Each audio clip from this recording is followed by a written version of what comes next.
এই কেঁচোটি ছিল খুব অদ্ভুত, কারণ এটি দুটি মাথা নিয়ে জন্মেছিল এবং তাদের পছন্দও ছিল আলাদা আলাদা। যার মাথায় চুল নেই, ন্যাড়া মাথা, সে ছিল খুব পড়ুয়া।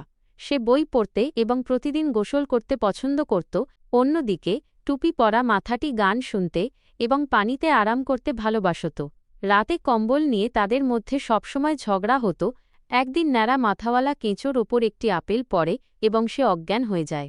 যখন তার জ্ঞান ফেরে, সে দেখে যে টুপি পরা মাথাটি পুরো আপেলটি খেয়ে ফেলেছে। এটি দেখে ন্যাড়া মাথাটি রেগে যায় এবং অন্যটির টুপি কামড়ে খেয়ে থুতু ফেলে দেয়। ফলে তাদের মধ্যে লড়াই শুরু হয়।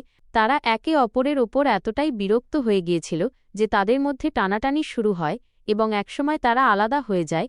এখন তারা দুজন আলাদা এবং স্বাধীন কেঁচো। শুরুতে এই স্বাধীনতা তাদের খুব ভালো লাগছিল, কারণ কোনো ঝগড়া বা লড়াই ছিল না। ন্যাড়া মাথাটি সারাদিন বই পড়ত আর গোসল করত, আর টুপি পরাটি গান শুনে আর পানিতেই আরাম করে দিন কাটাত। কিন্তু ধীরে ধীরে তারা দুজনই অনুভব করতে শুরু করল যে একা থাকা কতটা কঠিন।